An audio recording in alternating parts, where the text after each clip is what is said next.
देखो पिछले टर्म पे जो आर्टिकल चल रहा था वो यहाँ पर पहुंचा, ठीक है। अब बस एक काम करना है, ये जो dq देख रहे हो हमें dq की वैल्यू निकालनी है। देखो तुमने एक बात पढ़ी होगी,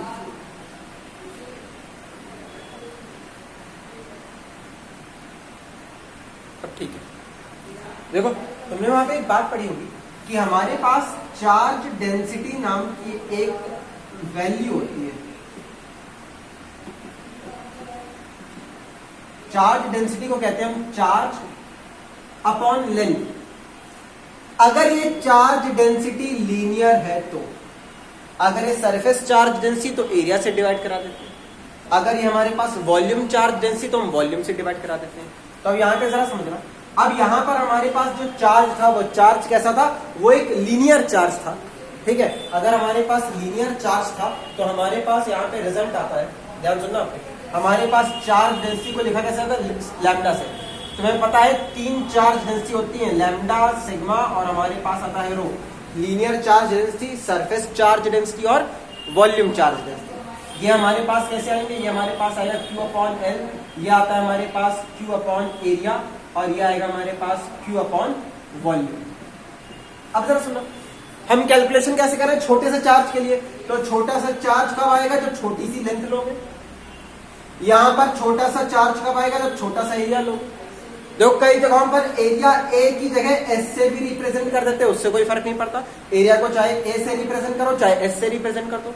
यहां पर ये हमारे पास आ जाएगा dq अपॉन dv। बोलो इतनी बात क्लियर यहाँ पे। तो अब यहाँ पर जरा समझना, अब यहाँ पर अगर हम लीनियर चार्ज की बात कर रहे हैं तो हमारे पास ये जो dq आएगा, ये dq आ जाएगा हमारे पास, dl को यहाँ पर ले आओ तो आ गया हमारे पास लैम्डा इंटू dl। अब ये उठा करके लगा दो तो हमारे पास इलेक्ट्रिक फील्ड का फॉर्मूला आता है 1/4πε0 इंटीग्रेट L, और ये आ गया लैम्डा dl और अपॉन में आ गया हमारे पास vector r minus vector r1 का क्यूब, और ये आ जाएगा हमारे पास vector r minus vector r1। बोलो इतनी बात क्लियर, यहां तक समझ आए सभी को।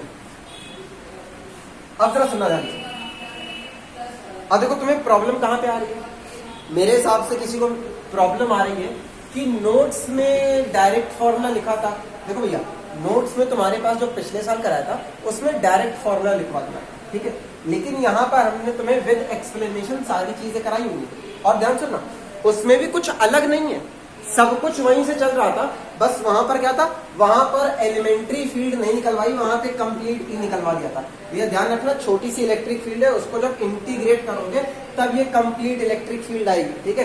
जैसे कराया है वैसे ध्यान रखो, वैसे ही तुम्हें ठीक से समझ में आएगा, ठीक है। इतनी बात क्लियर आता है। अगर इसमें और तुम्हारे दिए गए नोट्स में किसी तरह की कोई डिसिमिलैरिटी दिख रही है तो जैसे करा रहे हैं वैसे नोट करो, ठीक है। यही तुम्हारे पास बिल्कुल ठीक है, 100%। आगे बढ़े। अब जरा सुनना, एक ये फॉर्मूला आ गया जिसमें तुम्हारे पास इलेक्ट्रिक फील्ड की वैल्यू आएगी कब, जब तुम्हारा चार्ज एक स्ट्रेट लाइन में डिस्ट्रीब्यूटेड है। अब अगर मान लो यही चार्ज एरिया में डिस्ट्रीब्यूट हो जाए, मतलब अब यहां पर आ जाएगा इफ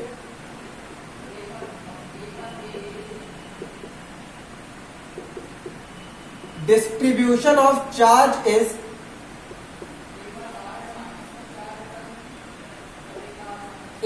in the surface। अब अगर मान लो हमारे पास किसी सरफेस पे डिस्ट्रीब्यूशन है तो क्या होगा, जरा समझना।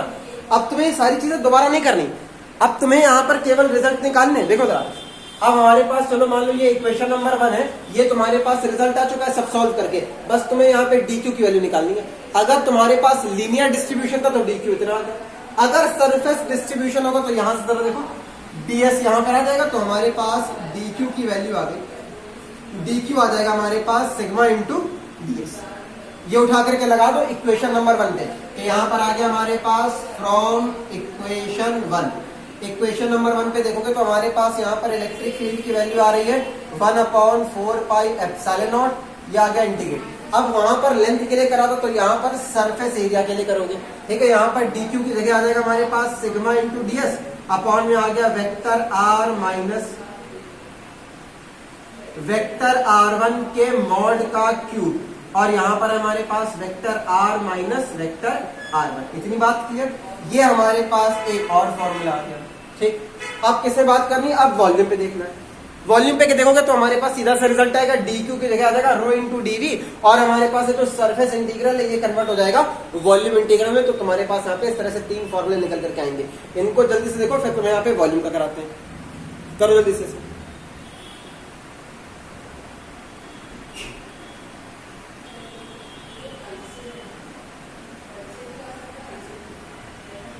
हो गया, हटा दें इसको। देखो अब इसी तरह अगर हमारे पास ये डिस्ट्रीब्यूशन वॉल्यूम में आ जाए तो जरा सोचो क्या होगा। वॉल्यूम में आ जाए तो हमारे पास dq की वैल्यू आ जाएगी रो इंटू डीवी। ये हमारे पास हो गया वॉल्यूम इंटीग्रल, और यहां पर आ गया हमारे पास रो इंटू डीवी। ये हमारे पास फाइनल फॉर्मूला आ गया। इसको नोट कर लो, ये वॉल्यूम के लिए आ गया हमारे पास। ठीक है, करो इसको।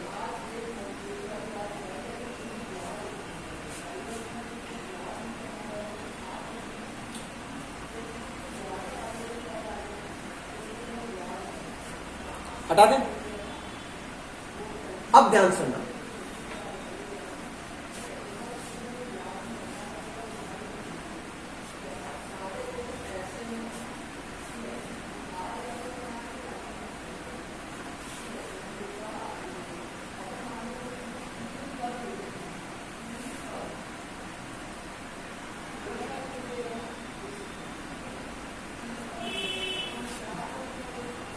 अब एक बात जरा सुनना, तुमने क्या क्या सीखा। देखो तुमने यहां पर सीखा लीनियर डिस्ट्रीब्यूशन, मतलब अगर ऐसी कंडीशन हो कि तुम्हारे चार्ज एक लाइन में डिस्ट्रीब्यूट हो जाए सारे के सारे, तब तुम्हारे पास पहला फॉर्मूला। अगर मान लो ऐसी कंडीशन आए कि एक सरफेस पे तुम्हारे चार्ज डिस्ट्रीब्यूट हो जाए, उस सरफेस से ना आगे जाए ना पीछे, तो तुम्हारे पास सेकंड फॉर्मूला। अगर ऐसी कंडीशन आए कि तुम्हारे सभी चार्ज एक पर्टिकुलर वॉल्यूम में, और ध्यान रखना किसी डिफाइंड शेप के वॉल्यूम में, उसमें अगर वो रैंडम मतलब पूरी तरह से डिस्ट्रीब्यूटेड है हमारे पास सेपरेटली, तो हमारे पास तीसरा वॉल्यूम का फॉर्मूला आ जाएगा। लेकिन अब जरा समझना, अगर हम यहां पे बात करें जनरल डिस्ट्रीब्यूशन की, यहां पर अगर आ जाए एट जनरल डिस्ट्रीब्यूशन,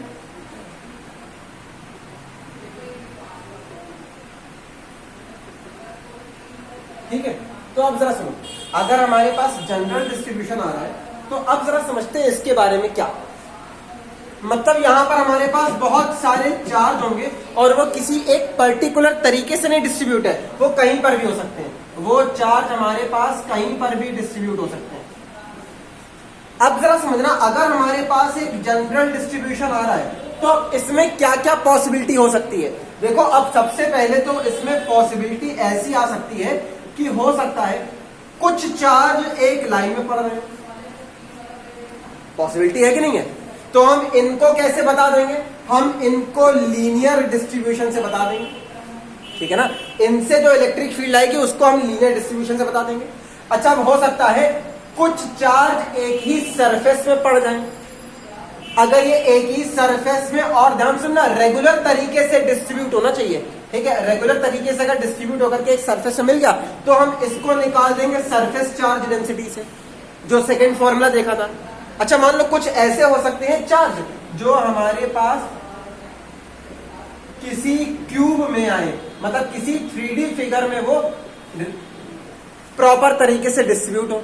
अगर वो किसी 3D स्पेस में प्रॉपर तरीके से डिस्ट्रीब्यूट है तो वहां पर हमारे पास वॉल्यूम चार्ज डेंसिटी से हम उसका फॉर्मूला निकालेंगे। किसका फॉर्मूला? इलेक्ट्रिक फील्ड का।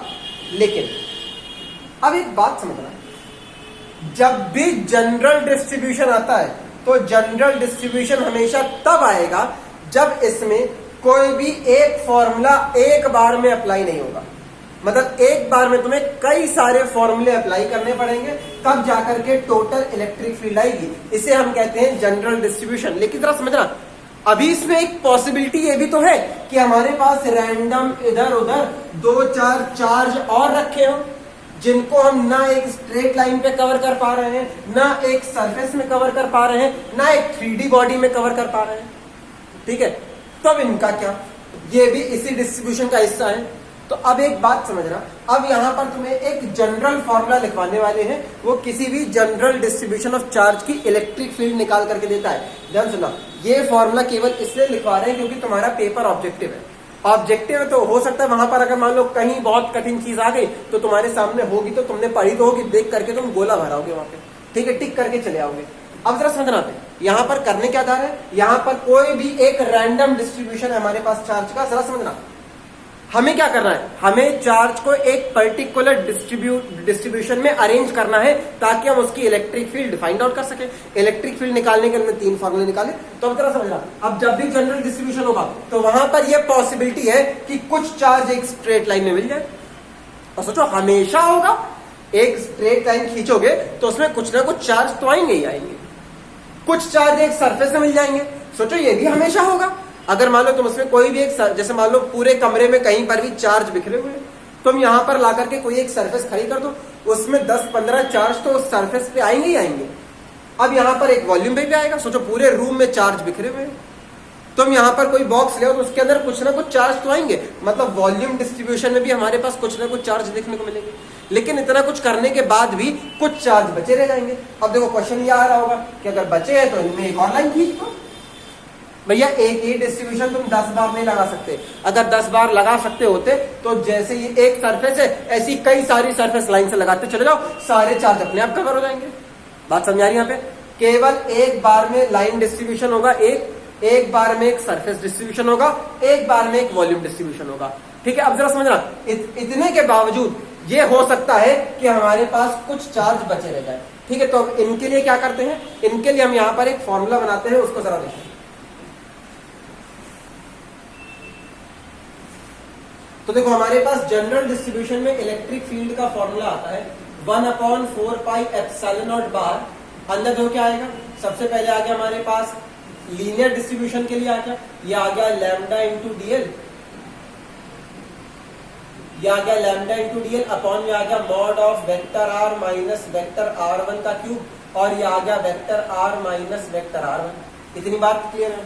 अब देखो ये हमारे पास लीनियर डिस्ट्रीब्यूशन आ गया, फिर सरफेस की बात कर लेते हैं। तो यहाँ पर आ गया हमारे पास प्लस, ये आ गया सरफेस डिस्ट्रीब्यूशन, और ये आ गया हमारे पास सिग्मा इंटू डीएस, ये आ गया सिग्मा इंटू डीएस अपॉन में आ गया mod of vector r minus vector r1 का होल क्यूब, और ये आ गया vector r minus vector r1। इतनी बात क्लियर है? इसी तरह से आएगा वॉल्यूम डिस्ट्रीब्यूशन, ये आ गया वॉल्यूम डिस्ट्रीब्यूशन, ये आ गया हमारे पास रो डीवी अपॉन में आएगा mod of vector r minus vector r1 का होल क्यूब, ये आ गया vector r minus vector r1। अब ये जो हमारे पास इलेक्ट्रिक फील्ड निकली है ये तो इन तीनों से निकल आई, लेकिन जो हमारे पास चार्ज एक्स्ट्रा में बचे थे उनका क्या, तो उनके लिए एक टर्म जोड़ दिया जाता है। ध्यान से देखना, उनके लिए एक टर्म जोड़ दिया जाता है जो हमारे पास सारे रिजल्ट देता है। देखो ध्यान से, अब यहाँ पर प्लस करके यहाँ पर आ गया हमारे पास sigma I varies 1 to n, और यहाँ पर आ जाएगा हमारे पास vector r minus vector r1 upon में आ गया हमारे पास vector r minus vector r1 का मॉड का होल, और यहाँ पर ब्रैकेट ये बाहर वाला क्लोज हो गया। इतनी बात क्लियर है? अब ध्यान सुनना, ये किसके लिए है, ये हमारे पास एक्स्ट्रा जो चार्ज बच गए। अब ध्यान सुनना, अगर कोई चार्ज लीनियर डिस्ट्रीब्यूशन में है तो उसको कैसे सॉल्व करोगे, उसको इंटीग्रेट करके सॉल्व करा जा सकता है। क्यों? क्योंकि वो कॉन्टिन्यूअस डिस्ट्रीब्यूशन है। अगर कोई चार्ज सरफेस डिस्ट्रीब्यूशन है तो उसे इंटीग्रेट करके सॉल्व कर लोगे। अगर कोई चार्ज हमारे पास वॉल्यूम डिस्ट्रीब्यूशन है, बिखरे हुए हैं, तो उनको वॉल्यूम इंटीग्रेशन से सॉल्व कर सकते हैं। क्यों? क्योंकि ये कॉन्टिन्यूअस डिस्ट्रीब्यूशन है। अब ध्यान सुनना, जो बचे हुए चार्ज हैं क्या वो कॉन्टिन्यूअस है कि डिस्क्रीट है, उन्हें तुम गिन सकते हो कितने चार्ज बचे हुए हैं, और अगर गिन सकते हो तो वहां पर क्या लगेगा, सिग्मा। अब ये सही फॉर्मूला है, इसे नोट कर लो। ठीक है, नोट करो जल्दी से इतना।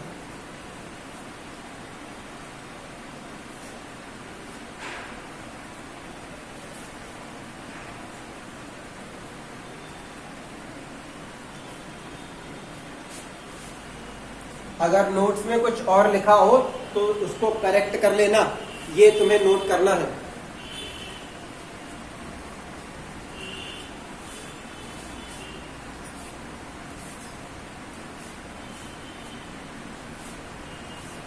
हो गया?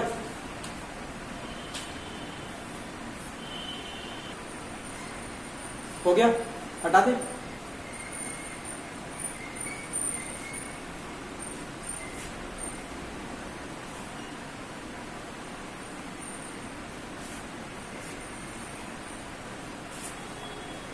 आगे बढ़े। चलो एक काम करो, एक जरा क्वेश्चन लिखो।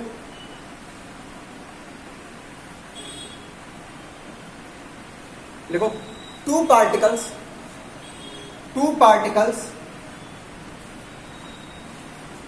of mass m and 2m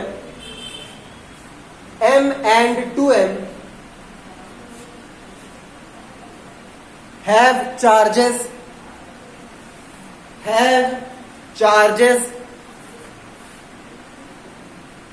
2q and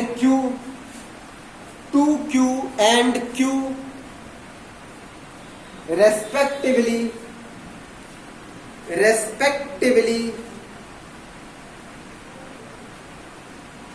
हो गया। लिखो आगे, if these charges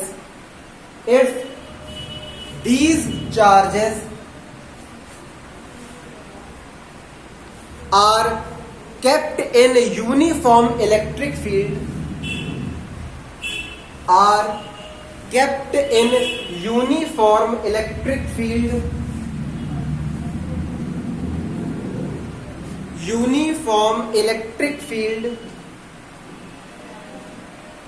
and allowed to move, allowed लिखना भैया,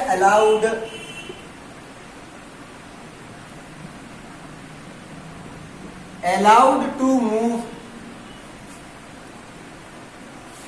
for the same time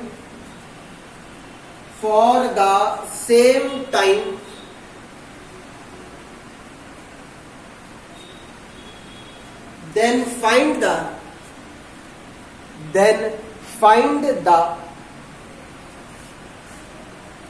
ratio of their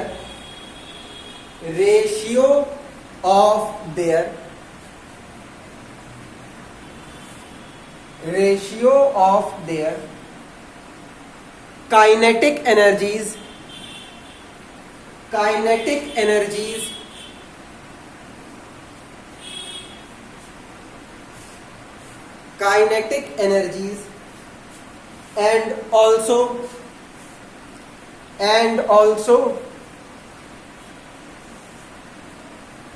the ratio of their velocities,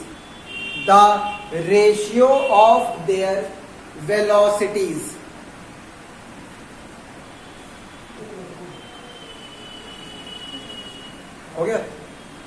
चलो देखो क्वेश्चन क्या करना है। अब भैया ध्यान रखना, यहां पर तुम्हें अब न्यूमेरिकल्स कराते चलेंगे, ठीक है। क्यों? आसान क्वेश्चंस तुम कर ले जाओगे, लेकिन ऑब्जेक्टिव में हर तरह के क्वेश्चंस आते हैं, तो जितने अच्छे क्वेश्चंस हैं वो हम एक एक करके सॉल्व कराते रहेंगे। और अब जरा सुनो, देखो ये चैप्टर तुम्हारा चल रहा है, पिछले 3-4 टर्म से पढ़ रहे हो, ठीक है। अब तुम अपना इजी नोट उठाओ और उसे सॉल्व करना शुरू करो, ठीक है। अब ये जो पहला चैप्टर पढ़ रहे हो, पहला चैप्टर बहुत बड़ा है, ठीक है। इस बुक का पहला चैप्टर सबसे बड़ा है, ऐसे समझ लेना। मान लो 300-400 पेज की बुक है तुम्हारी, ठीक है। उन 400 पेजेस में से 100 पेज का अकेले ये चैप्टर है, ठीक है। बाकी 200 पेज में 7-8 चैप्टर्स हैं, ठीक। सबसे बड़ा चैप्टर है, सबसे ज्यादा टाइम लेगा ये तुम्हारा, इसीलिए कह रहे हैं अब यहाँ पर अपने इजी नोट से क्वेश्चन करना शुरू करो।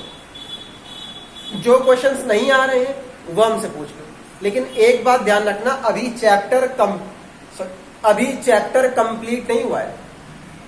केवल वो क्वेश्चंस पूछना हमसे जो टॉपिक पढ़ चुके हैं। अगर ऐसे क्वेश्चन पूछोगे जो टॉपिक पढ़ाया ही नहीं है तो हम नहीं बताएंगे, ठीक है। देखो आगे, अब ध्यान सुनो, इस क्वेश्चन में क्या बोला गया। देखो क्वेश्चन में ऐसा बोला गया कि हमारे पास यहां पर 2 पार्टिकल है, एक ए और एक बी, ठीक है।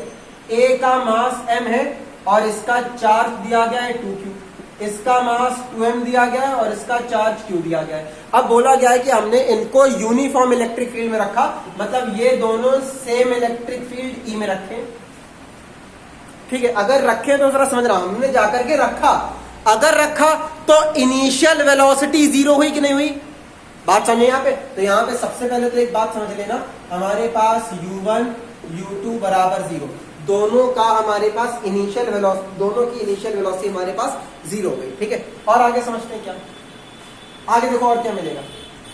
अब यहां पर बताया गया है कि जब ये रखोगे तो हमने इनको सेम टाइम के लिए इलेक्ट्रिक फील्ड में रखा है।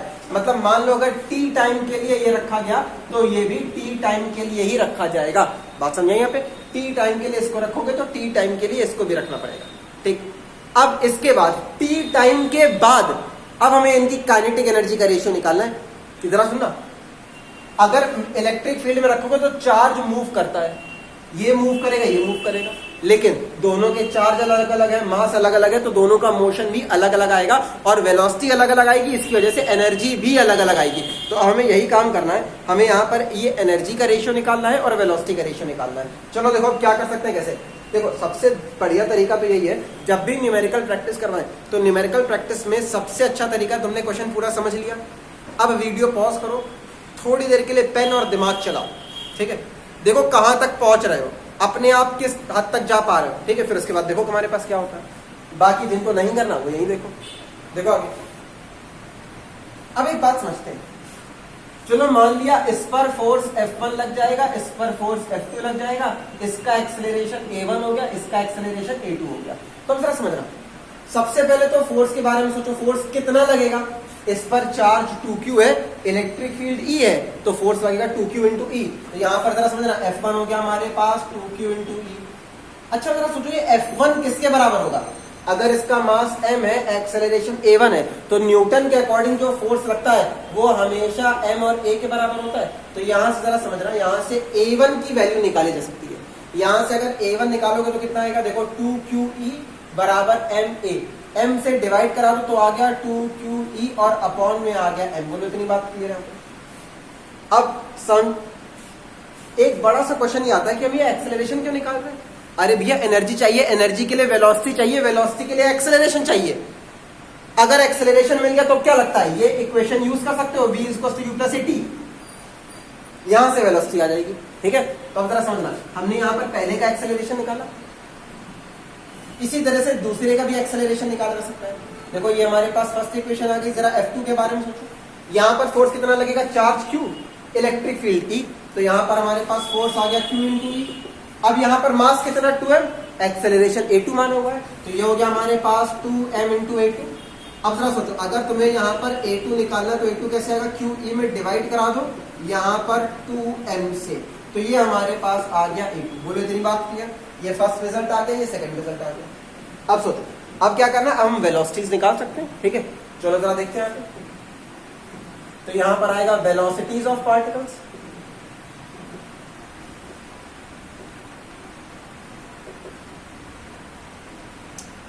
आफ्टर टाइम t टाइम के बाद वेलोसिटी निकालेंगे। चलो जरा देखते हैं कैसे निकाल सकते हैं। देखो पहले पार्टिकल के लगाओगे तो आ जाएगा v1 = u1 + a1 × t1। अब जरा सोचो, v1 तो निकालना ही, u1 0 है, a1 कितना निकला, ये उठा के रख दो, तो ये आ गया 2qe अपॉन m और यहाँ पर टाइम। अच्छा जरा समझना, यहाँ पर एक बात बताई गई थी कि पहला पार्टिकल और दूसरा पार्टिकल दोनों सेम टाइम तक रखे रहेंगे इलेक्ट्रिक फील्ड में, तो t1 की जगह क्या हो जाएगा t। तो अब जरा समझना, हमारे पास यहाँ पर v1 आ चुका है, ये आ गया 2qe अपॉन m और यहाँ बाहर रखा हुआ है t, ये इक्वेशन नंबर 3 आ गई। अब इसी तरह से v2 निकाल दो, सेकंड पार्टिकल के लिए आएगा u2 + a2 t2। तो v2 जरा देखो, u2 हमारे पास 0 आ गया, a2 कितना है हमारे पास, ये रखा है QE अपॉन 2m, यहाँ पर आ गया हमारे पास QE अपॉन 2m, यहाँ पर T2 की जगह टाइम कितना होगा हमारे पास t, तो यहाँ पर हमारे पास V2 आ गया QE अपॉन 2m और यहाँ पर टाइम आ गया t। इतनी बात क्लियर, ये आ गई हमारे पास इक्वेशन नंबर 3। बोलो इतना क्लियर हुआ। अब देखो तुमसे दो चीजें पूछी गई थी, रेशियो ऑफ एनर्जी और रेशियो ऑफ वेलोसिटी। सबसे पहले तुम रेशियो ऑफ वेलोसिटी तो आराम से निकाल सकते हो। ठीक है, चलो निकालते हैं। तो यहां पर हमारे पास आ गया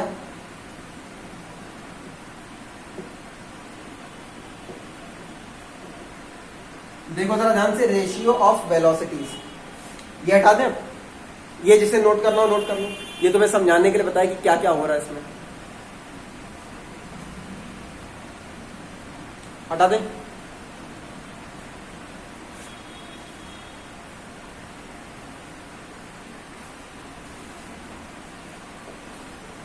देखो यहां पर अब निकालना है v1 अपॉन v2। v1 की वैल्यू ये आ गई, v2 की वैल्यू ये आ गई, डिवाइड करा दो। तो यहाँ पर आ गया हमारे पास 2qe अपॉन m और यहाँ पर है t। यहाँ पर जरा देखो अपॉन में ये आ जाएगा हमारे पास, ये आ गया, रिजल्ट आ गया qe अपॉन 2m और यहाँ पर आ गया हमारे पास t। देखो qe से qe कैंसिल, t से t कैंसिल, m से m कैंसिल। क्या लगता है ये 2 ऊपर चला जाएगा? अगर ये 2 ऊपर जाएगा तो हमारे पास आ गया v1 अपॉन v2 और ये 2 2 जा 4, ये आ गया 4 अपॉन 1। ये सबसे पहले आता है हमारे पास रेशियो ऑफ वेलोसिटीज। इसके बाद आएगा रेशियो ऑफ काइनेटिक एनर्जी। तो यहाँ पर आ गया रेशियो ऑफ काइनेटिक एनर्जी। अब ये कैसे निकालोगे?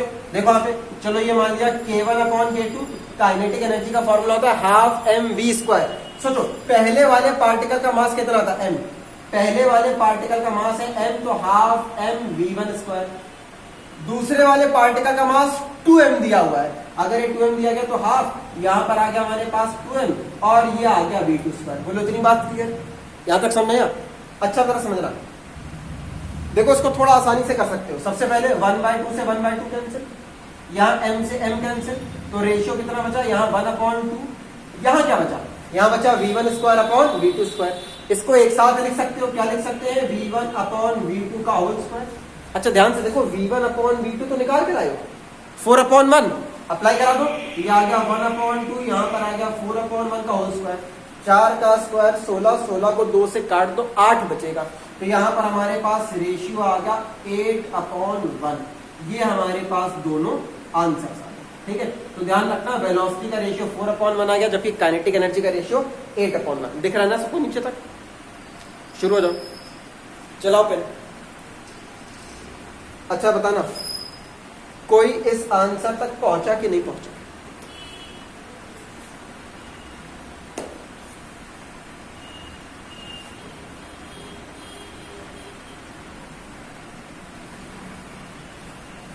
नोट हो क्या? देखो आ गया।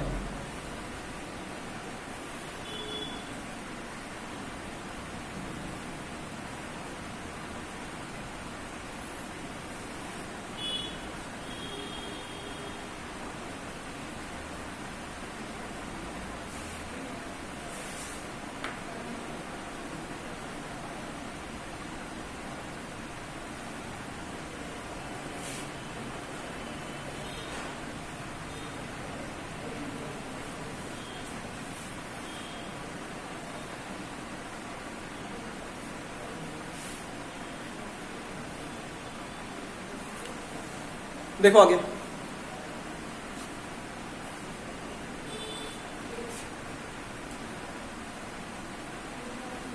देखो अब हमारे पास आता है इलेक्ट्रिक पोटेंशियल एनर्जी।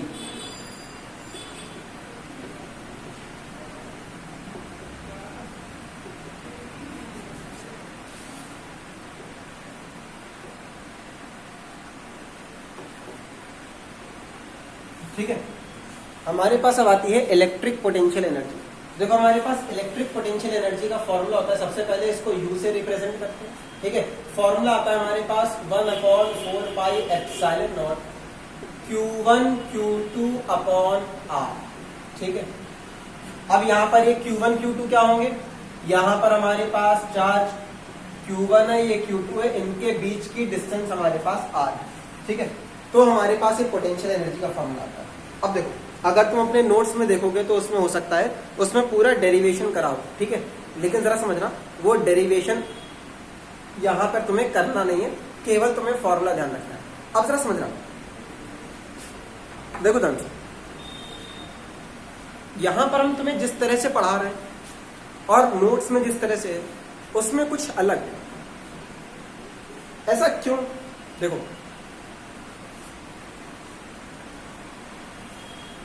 पहले जो हमारे पास क्लासेस शुरू होती थी वो मई से लगने लगती थी।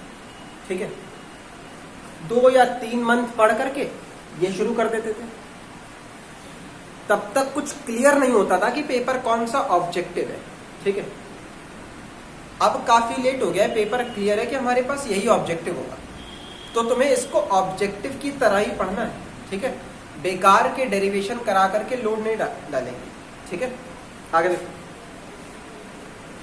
देखो तुम्हारे पास यहाँ पे इलेक्ट्रिक पोटेंशियल एनर्जी का फॉर्मूला ही आता है। अच्छा तरह समझना, कुछ बातें समझ लेना। पहले तो हमेशा याद रखो कि अगर इनफाइनाइट पे चले जाओगे तो इनफाइनाइट पे पोटेंशियल जीरो होता है, वहां पर इलेक्ट्रिक पोटेंशियल एनर्जी भी जीरो रहेगी, ठीक है। क्यों, जरा सोचो, आर की जगह इनफाइनाइट रख दो, एक चार्ज यहाँ हो दूसरा चार्ज इनफाइनाइट पे जाके रख दो, तो वहां पर हमारे पास इलेक्ट्रिक पोटेंशियल एनर्जी भी जीरो हो जाएगी। तो यहाँ पर सबसे पहले तो एक बात अपने नोट्स में लिख लेना कि at infinity electric potential energy is always zero, ठीक है। और आगे जरा देखते हैं। अब देखो यहां पर तुम्हें एग्जाम के पॉइंट ऑफ व्यू से क्या क्या देखना है। सबसे पहले तुम्हें देखना है कि ये तो केवल दो चार्ज थे, अगर हमारे पास ग्रुप ऑफ चार्ज आएगा तो हम इलेक्ट्रिक पोटेंशियल एनर्जी कैसे निकालेंगे। चलो सबसे पहले तो 3 चार्जेस के लिए देखते हैं। यहां पर हमारे पास सबसे पहले आ गया फॉर 3 चार्जेस।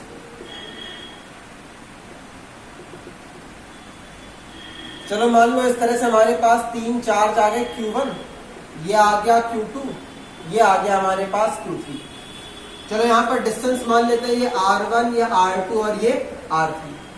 अब हमारे पास जो एनर्जी आएगी वो आ गई 1/4 पाई एप्सिलॉन नॉट। यहाँ पे जरा समझना, एक बार में 2 चार्ज का पेयर बनता है, तो यहाँ पहले क्या आएगा Q1 और Q2। ये आ गया हमारे पास Q1 Q2 और अपॉन में दूरी कितनी है R1 प्लस, फिर आएगा Q2 Q3, ये आ गया हमारे पास Q2 Q3 और अपॉन में दूरी कितनी है R2, फिर आएगा हमारे पास Q3 और Q1, ये आ गया Q3 Q1 अपॉन डिस्टेंस कितनी आ गई हमारे पास R के। ये हमारे पास एक सीधा सा फॉर्मूला आता है, ठीक है। अच्छा जरा समझना, अभी एक जनरल बात बता रहे हैं तुम्हें अभी तुम्हारे पोजीशन वेक्टर के फॉर्म में भी करके दिखाएंगे, जैसा तुम्हारे नोट्स में होगा वैसा पोजीशन वेक्टर के फॉर्म में भी करके दिखाएंगे। अभी यहाँ पर जरा समझ लेना, ये फॉर्मूला तुम न्यूमेरिकल्स में अप्लाई करोगे, सीख लो कि किस तरह से करते हैं। चलो आगे बढ़े। अच्छा ये तो 3 चार्ज के लिए है, इसी तरह से 4 चार्ज आ जाए, अगर तो 5 आ जाए तो क्या करेंगे, चलो जरा देखते हैं। देखो हम यहाँ पर 4 चार्जेस के लिए फॉर्मूला बनाने वाले हैं, तो यहां पर हमारे पास आया फॉर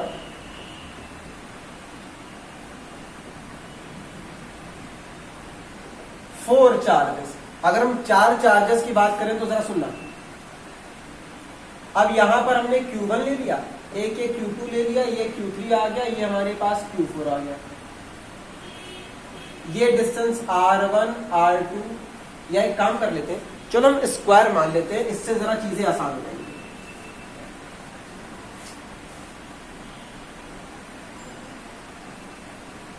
ये हमारे पास स्क्वायर हो गया, ये आ गया Q1 Q2 Q3 Q4, ठीक है। अब यहां पर हमारे पास साइड की लेंथ हमने मान ली A, तो अब हमें इस पूरे सिस्टम की पोटेंशियल एनर्जी निकालनी है।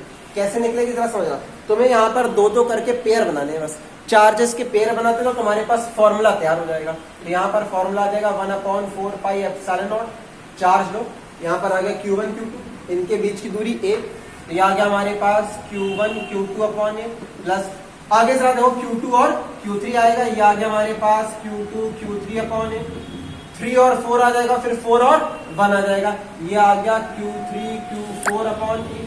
नीचे लिख लेते हैं, अब देखो 4 और 1 बचा, तो आ गया Q4 Q1 अपॉन A। इतनी बात क्लियर है, समझ में आएगी किस तरह से फॉर्मूला बनेगा। अब थोड़ा दिमाग लगाओ कि ये जो रिजल्ट आया है, क्या ये रिजल्ट सही है कि अभी इसमें और भी कुछ होना चाहिए।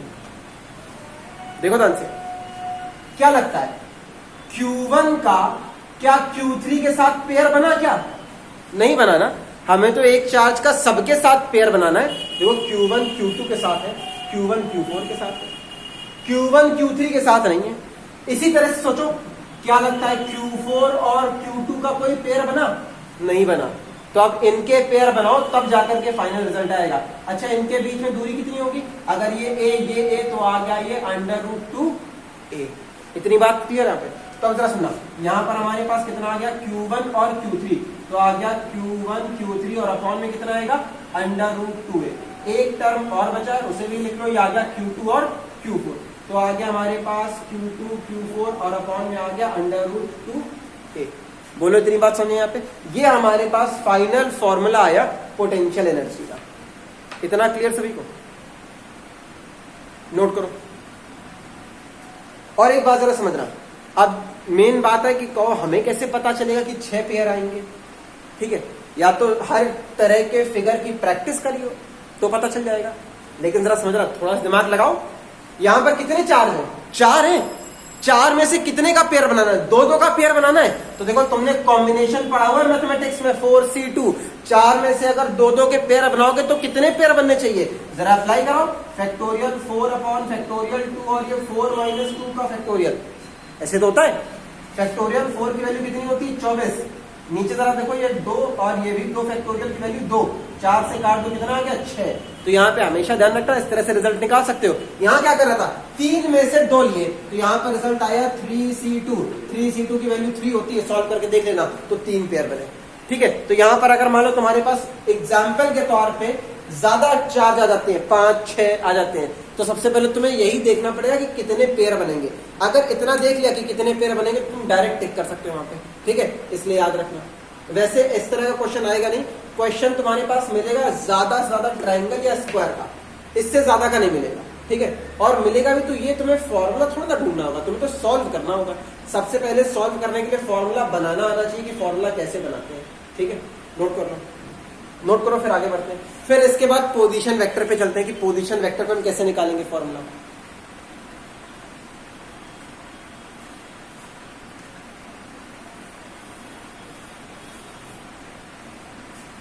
हटा दें।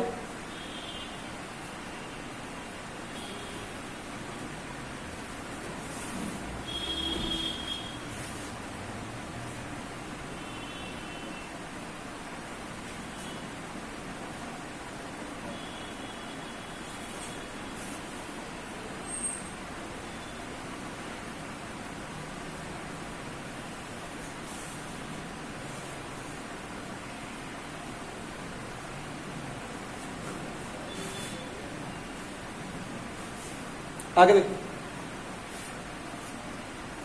देखो अब यहां पर हमारे पास आ गया, ये देखो ये पोटेंशियल एनर्जी लिखा भैया, ध्यान देना, पोटेंशियल एनर्जी। तो अब यहां पर आ गया हमारे पास in terms of position vector.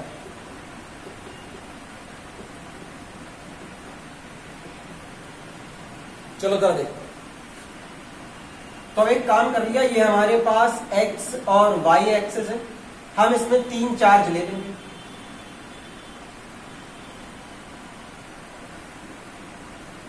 चलो ये हो गया Q1, ये Q2 और ये Q3, इनको आपस में मिला दो। ठीक है, अब जरा समझना, Q1 का पोजीशन वेक्टर तो ओरिजिन से देखा जाता है, तो ये आ गया हमारे पास वेक्टर R1। Q2 का पोजीशन वेक्टर R2, इसका पोजीशन वेक्टर आ गया हमारे पास R3। इतनी बात क्लियर। अब देखो यहाँ पर पोटेंशियल एनर्जी निकालते हैं, देखो कैसे निकलेगी। तो यहाँ पर अब हमें निकालनी है पोटेंशियल एनर्जी, और इसके लिए फॉर्मूला निकालना है। तो आ गया 1/4πε0। 2 चार्ज लोगे, कोई भी तो ले लो, Q1 और Q2 ले लेते। तो यहाँ पर आ गया हमारे पास Q1 और ये आ गया Q2। ठीक है, इतना क्लियर सभी को। अब ध्यान सुनिए, अब हमें चाहिए Q1 और Q2 के बीच की दूरी। ठीक, इतना क्लियर। अच्छा, अगर इतना चाहिए तो जरा समझना, लिखा कैसे हमने पहले Q1 लिखा है, बाद में Q2, मतलब हम Q1 से Q2 की तरफ जा रहे हैं, तो मतलब हुआ Q1 से Q2 की तरफ। तो सोचो, अब अगर Q1 से Q2 की तरफ अगर हम ये वेक्टर निकालना चाहें तो वेक्टर कैसे आएगा? देखो एक ट्राइंगल दिख रहा है, O Q1 और Q2, ये ट्राइंगल दिखा सभी को। इसमें अगर हम वेक्टर लॉ लगाएंगे तो R2 क्या होगा? R2 बराबर R1 प्लस दिस। ठीक है ना, इसको चलो थोड़ी देर के लिए वेक्टर P मान लेते हैं। मतलब वेक्टर R2 क्या होगा हमारे पास? Vector R1 plus vector P। अब फिर तो वेक्टर P निकालना, तो क्या करेंगे? R1 को यहां लाके माइनस कर दो। तो यहां पर जो ये वेक्टर P देख रहे हो, ये हमारे पास आ जाएगा vector R2 minus vector R1। बात समझ आएगी यहाँ पे? यहाँ पर जो वेक्टर P देख रहे हो कैसे आएगा? R2 में से R1 को माइनस कर दो। ठीक है, तो ये हमारे पास आएगा वेक्टर P। अब जरा समझना, अब ये हमारे पास Q1 Q2 है, तो यहाँ पर इनका वेक्टर आएगा, इनके बीच की दूरी, इनकी बीच की दूरी को पोजीशन वेक्टर के फॉर्म में कैसे लिखोगे? R2 minus R1। तो ये आ गया हमारे पास vector R2 minus vector R1। बोलो, इतनी बात क्लियर है? ये समझ में आया सभी को? आगे बढ़े। अच्छा, इसमें एक बात और समझना, ध्यान सुनो भैया, पोटेंशियल एनर्जी हमारे पास पूरी तरह से स्केलर क्वांटिटी होती है, इसमें कहीं पे वेक्टर लगाने की कोशिश ना करना, ये सब स्केलर रहेगा। ठीक है, अब आगे जरा सुनो, अब ले लेते हैं यहाँ पे Q2 और Q3, ये आ गया Q2 और Q3। अब Q2 से Q3 पर जा रहा है तो ये वेक्टर तुम वैसे निकाल सकते हो जैसे ये निकाला, लेकिन थोड़ा डायरेक्ट सोचो। अगर Q2 Q3 है तो इनके बीच का पोजीशन वेक्टर हमेशा आएगा R3 माइनस R2। सोचो Q2 Q3, 2 से 3 जा रहे हो, 3 में से R2 को माइनस कर दो तो ये हमारे पास पोजीशन वेक्टर आएगा। और हमेशा याद रखना, हमेशा हमारे पास रिजल्ट आता है जो बाद में लिखा है उसका पोजीशन वेक्टर पहले लिख दो। Q3 है, R3 पहले लिख दिया, माइनस कर दिया R2। आगे जरा सोचो, अब यहां पर आएगा 3 और 1, तो आ गया Q3 और Q1। आगे जरा देखो, अब बाद में क्या लिखा 1, तो यहां पर आ गया हमारे पास mod of R1 minus R3 और ये हमारे पास फाइनल फॉर्मूला आ गया। ठीक है, इतनी बात क्लियर। अब बताओ पोजीशन वेक्टर में तुम सभी फॉर्मूले बना पाओगे कि नहीं बना पाओगे? देखो, अच्छा एक बात समझता हूं, थोड़ा तुम्हारा दिमाग खोलने की कोशिश करते हैं। देखो जरा, ये जो लिखा है हमने इस तरह से, ये एक स्टैंडर्ड है इसलिए लिख दिया। अगर मान लो ये जो बीच वाला टर्म दिख रहा है, ये हम इसको Q3 इंटू Q2 कर दें तो क्या फर्क पड़ेगा? अरे Q2 में Q3 का मल्टीप्लाई कराओ या Q3 में Q2 का मल्टीप्लाई कराओ, सोचो क्या इसमें फर्क पड़ेगा? कोई फर्क नहीं पड़ेगा। तो अब जो नीचे वेक्टर है, टेक्निकली जो बात हमने तुम्हें रटाई है उसके हिसाब से ये तो vector R2 minus vector R3 हो जाना चाहिए। ठीक है, कर दो, अरे कोई फर्क नहीं पड़ता। सोचो, यहां मॉड लगाए, मॉड का मतलब क्या होता है? Numerical value. अगर तुम R3 माइनस R2 करो और R2 माइनस R3 करो, केवल साइन का ही तो फर्क आएगा। अगर वो पॉजिटिव है तो नेगेटिव हो जाएगा, अगर वो नेगेटिव है तो पॉजिटिव हो जाएगा। लेकिन मॉड के बारे में सोचो, मॉड तो अंडर रूट लेकिन न्यूमेरिकल वैल्यू देता है वेक्टर की, मॉड तो नेगेटिव को अपने आप पॉजिटिव कर ही देगा। तो यहाँ पे जरा समझना, इसका कोई हार्ड एंड फास्ट रूल नहीं है कि बाद वाले को पहले लिखो, इसको बाद में लिखो। ये एक स्टैंडर्ड तरीका है, वो यहाँ पे लिख दिया। ठीक है, इसी से तुम्हारे पास एक जनरल रिजल्ट आता है। ध्यान से देखो, अगर मान लो हम यहाँ पे जनरल रिजल्ट की बात करें तो यहाँ पर हमारे पास अब पोटेंशियल एनर्जी आ जाएगी 1/4 पाई एप्सिलॉन नॉट, और ये हमारे पास होता है सिग्मा। कोई भी दो चार्ज लेने तो हमने ये Qn ले लिया और ये Qm, ये कोई n वां चार्ज होगा, ये कोई m वां चार्ज होगा। ठीक है, और यहाँ पर क्या आएगा? अंडर रूट में मॉड में Rm माइनस Rn। बोलो इतनी बात क्लियर? ये हमारे पास फॉर्मूला आ गया, ये जनरल रिजल्ट आ गया। अब देखो, तुम्हें याद सारे रखने, क्योंकि ऑब्जेक्टिव में भैया कुछ भी पूछा जा सकता है। मान लो जनरल रिजल्ट ही ऑप्शन में पूछ लिया गया तो तुम्हें कम से कम पता तो होना चाहिए कि किस तरह से हम जनरल रिजल्ट देखते हैं। सोचो जरा, अब इसी में n और m की जगह 1 2 3 4 5 6 रखते चले जाओ, यही रिजल्ट तो आ जाएगा। सिग्मा क्या करता है? सबको ऐड करता चला जाता है। ये हमारे पास प्रॉपर रिजल्ट आ गया, ये हमारे पास पूरा पर्टिकुलर रिजल्ट है, ये हमारे पास जनरल रिजल्ट है। ठीक, आगे बढ़े, देख लो जिसको जो देखना है।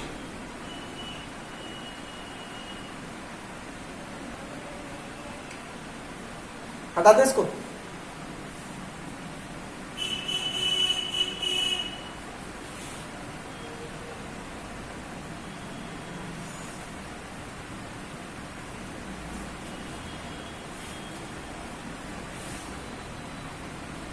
अब देखो, अब हमारे पास अगला टॉपिक आता है इक्विपोटेंशियल सरफेसेस।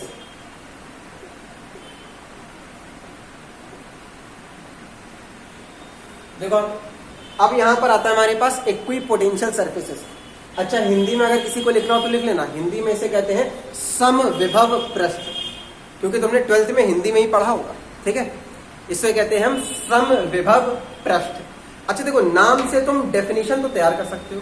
ठीक है, नाम से तुम सीधी डेफिनेशन तैयार कर सकते हो।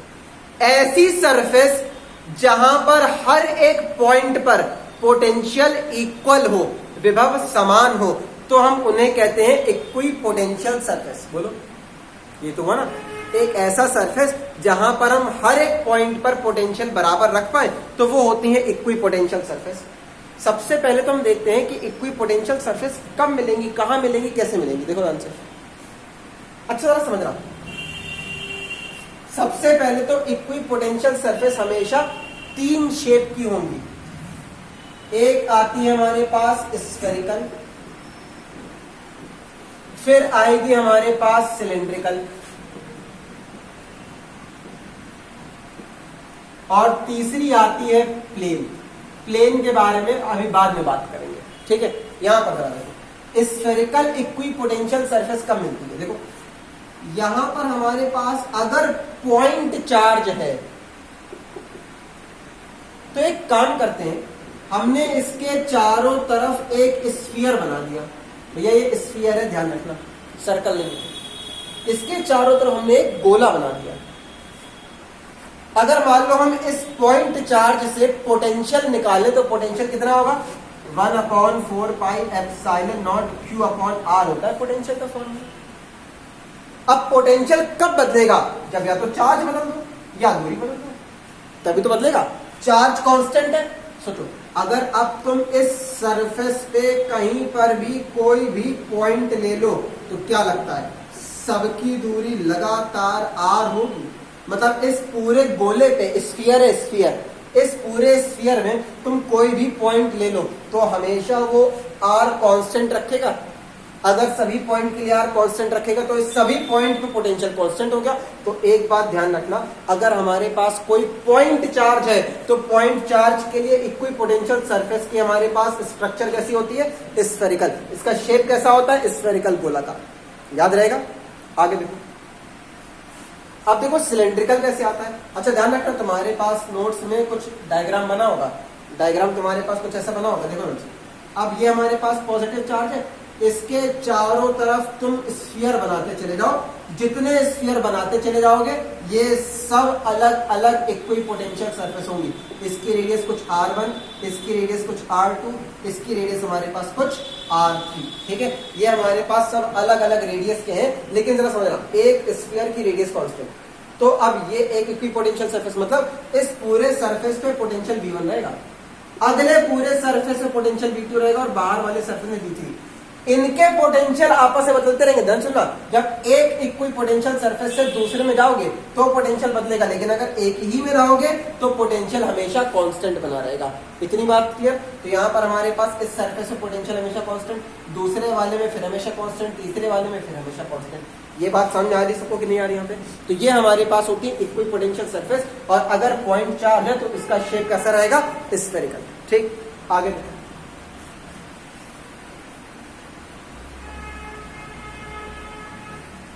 अब बारी आती है सिलेंड्रिकल की। जरा समझना, अब हमने एक काम कर दिया, हमने यहां पर लीनियर चार्ज ले लिया, मतलब एक वायर ले लिया और उसमें चार्ज रख दिया इस तरह से।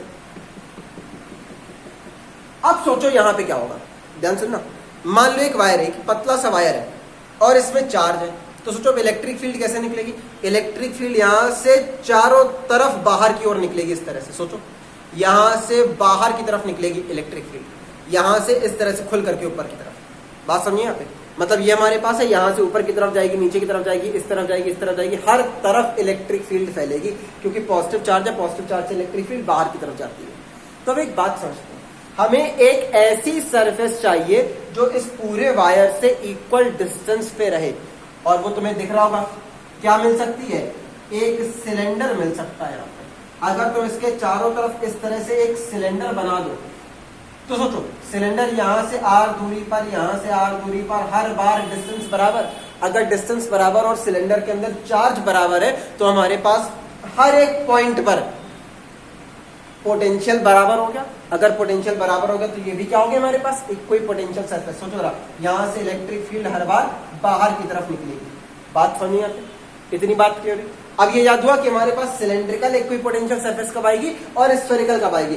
पॉइंट चार्ज के लिए स्फेरिकल इक्विपोटेंशियल सरफेस होती है, और फॉर एनी लीनियर चार्ज हमेशा ध्यान रखना, स्ट्रेट लाइन चार्ज के लिए, लीनियर चार्ज के लिए हमेशा इक्विपोटेंशियल सरफेस हमारी सिलेंड्रिकल होती है। ठीक, इतनी बात क्लियर है? अब आगे जरा सुनो,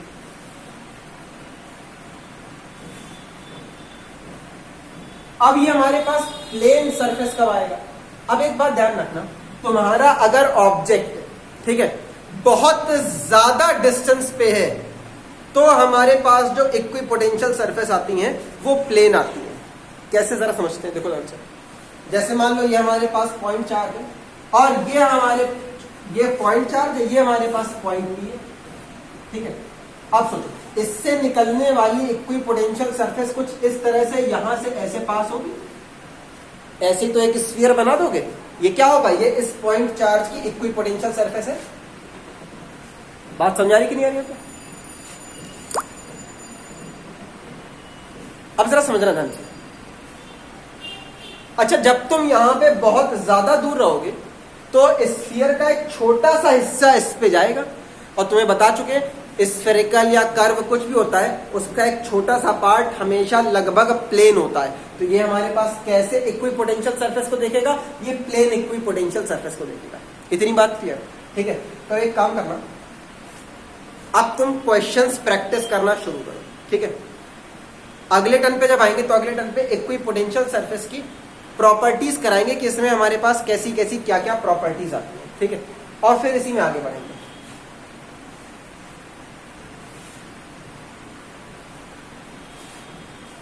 बाकी फिर अगले टर्न पे।